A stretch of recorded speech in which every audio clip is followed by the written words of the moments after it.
जयकुमार गोरे यांच्या प्रकरणातील जी पीडित महिला आहेत त्या आपल्यासोबत आहेत. मॅडम, काय सांगाल? एक दोन दिवस झाले संपूर्ण जे प्रकरण आहे ते संपूर्ण मीडिया समोर आलेलं आहे. ऐकूनच काय नक्की ही परिस्थिती आणि काय नक्की हे प्रकरण काय आहे, कशा पद्धतीने हे घडलं होतं? 2015 पासून मला ते त्रास देत होते. 2016 मध्ये कंटाळून मी FIR दाखल केली. FIR दाखल केल्यानंतर त्यांनी अटकपूर्व जामिनासाठी प्रयत्न केले, जो ते फेटाळले गेले. 10 दिवस तो आतमध्ये होता जेलमध्ये आणि जेलमधून बाहेर आल्यानंतर साधारण ही केस झाल्यानंतर 2 महिन्यांनी त्यांनी खोटी माझ्यावरती 2 कोटी खंडणीची खोटी केस केली. त्या केसचं काय झालं मला आजपर्यंत माहीत नाही. फक्त आकसापोटी पेपरला माझं नाव यावं, की कुठल्या महिलेने त्याच्यावर विनयभंगाची तक्रार केली, फक्त त्या पोटी त्याने ही खोटी तक्रार दाखल केलेली आहे. त्यानंतर सतत वारंवार म्हणजे त्या 3 वर्षात 2019ला मी ही केस संपवली. त्या 3 वर्षात सतत मला टॉर्चर, धमक्या, इथं मारीन, तिथं मारीन, असं हे कर, असं सतत होत होतं. 2019ला ज्यावेळी तो निवडून आला, त्यावेळी त्याच्याकडून पुन्हा ते टॉर्चर सुरू झालं, की कारण त्याला हा मुद्दा अतिशय संवेदनशील होता.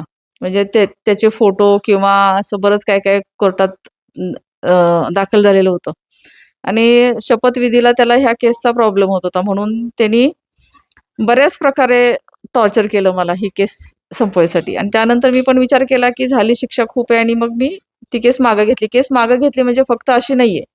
त्यांनी मला कोर्टामध्ये माफीनामा लिहून दिला होता, की आज यानंतर मी भविष्यात तुम्हाला कधी त्रास देणार नाही, कुठल्याही प्रकारची केस करणार नाही किंवा कुठल्याही प्रकारचा संपर्क तुमच्याशी करणार नाही. अशा प्रकारचं एक स्टेटमेंट, रिटर्न स्टेटमेंट लिहून दिलं होतं मला त्यांनी कोर्टात.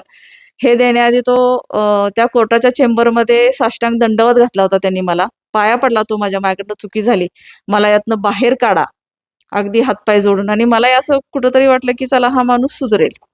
पण ती केस झाल्यानंतर, ती केस मिटल्यानंतर पण असं वेगवेगळ्या प्रकारचं सतत कानावरती येत होतं माझ्या.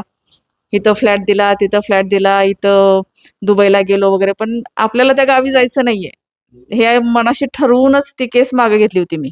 निर्दोष तो सुटलेला नाहीये. मी केस मागे घेतली म्हणून तो निर्दोष सुटला. हे सगळ्यात महत्वाचं आहे.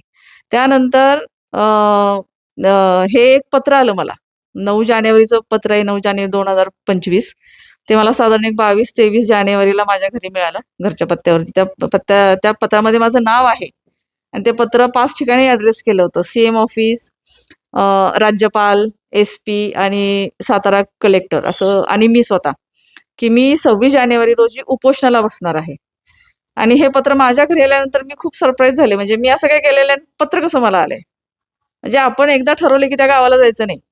ते पत्रात माझं नाव आहे म्हटल्यानंतर 25 तारखेला दिवसभर मी जिल्हाधिकारी ऑफिसला त्यांची वाट पाहिली, की मला त्यांची मीटिंग मिळेल. संध्याकाळी 6 वाजता मी त्यांना भेटले. मी त्यांना वस्तुस्थिती सांगितली, पूर्वीचा प्रकार घडलेला सांगितला. आणि त्या दरम्यान म्हणजे हे एवढं झाल्यानंतर म्हणजे मी डायरेक्ट अशी उपोषणाला बसलेली नाहीये. म्हणजे एकदम असं मी हा निर्णय घेतलेला नाहीये. सतत कानावरती काहीतरी येत होतं. माझी एक FIR जी जयकुमारवर केलेली होती, ती त्या WhatsAppच्या ग्रुपवरती त्या मान तालुक्यात फिरत होती. म्हणजे माझं नाव, पत्ता, फोन नंबर सगळं त्यामध्ये होतं. ते फिरत होतं. असं हे बरंच काही झाल्यानंतर आणि आताचं हे पत्र मी जिल्हाधिकाऱ्यांना भेटले, की हे पत्र मी केलेलं नाही, हे पत्र मला माझ्या ॲड्रेसवरती आलंय. त्यांनी मला सांगितलं, की मी SP साहेबांशी बोलतो आणि ते तुम्हाला संपर्क करून त्या पत्र कुणी पाठवलं याची माहिती घेतील. पण ते पण काही झालं नाही. आणि त्यांची वाट बघितल्यानंतर म्हणजे आपल्याला काहीच मदत मिळत नाहीये, हे निश्चित झाल्यानंतर मी हे पत्र, आत्ताचं जे 17 मार्चला मी उपोषणाला बसणार आहे, हे पत्र माझं आहे, जे मी उपोषणाला बसणार आहे आत्ताचं.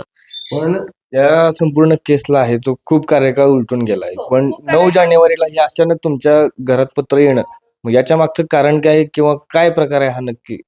कोणी तुम्हीच केलं होतं हे, की दुसरे कोणी केलंय? निनावी पत्र? नाही, निनावी पत्र असं म्हणता येणार नाही. त्या पत्रात माझं नाव आहे. पाठवणारा निनावी आहे. पण माझ्या होम ॲड्रेसवरती आलेलं आहे ते. आणि हे त्याच्याच कार्यकर्त्यांनी केलेलं आहे. अगदी 100% सांगते मी.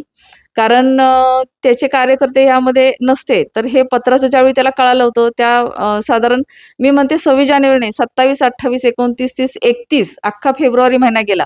एकदाही त्या पत्राची दखल किंवा वाच्यता झाली नाही किंवा माझ्याकडे तपासाला कोण आले नाही. उलट त्या पत्रिकेच्या अनुषंगानं पोलीस माझ्या घरी आले माझा जाब-जबाब घ्यायला, की तुम्ही उपोषणाला बसणार आहात आणि आम्हाला तुमचा जाब-जबाब द्या. म्हणजे कलेक्टर साहेबांच्याकडून पण एसपींना सांगितलं गेलं नाही की हे पत्र चुकीचं आहे आणि त्या पत्राची तुम्ही माहिती घ्या. म्हणजे मला जसं त्यांनी आश्वासन दिलं होतं कलेक्टर साहेबांनी की मी एसपींशी बोलतो आणि तुम्हाला ते संपर्क करतील, असं काही झालं नाही.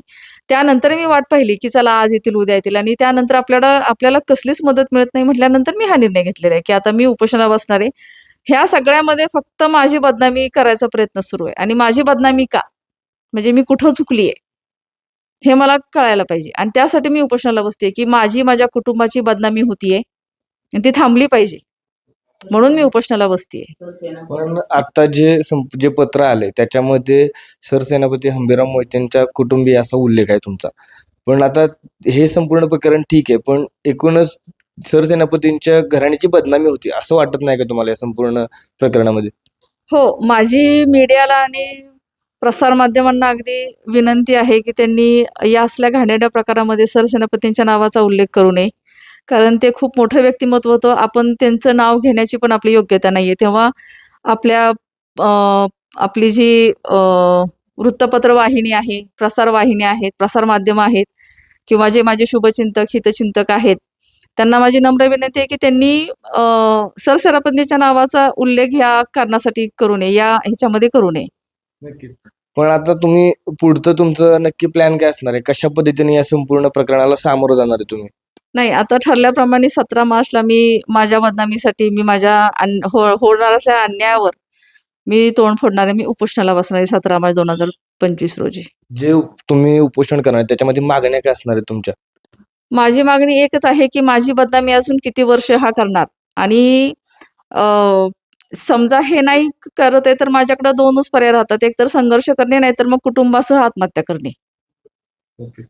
एकूणच संपूर्ण आपण त्यांच्याकडून माहिती जाणून घेत असताना त्यांनी सांगितले, हे आता माझे संघर्ष चालू आहे. या संघर्षामध्ये मी येते 19 तारखेला 17 तारखेला उपोषणाचा पावित्रा आहे तो घेणार असल्याची माहिती आपल्याला दिली आहे. ओमकार सोनाले, नवराष्ट्र मराठी, सातारा.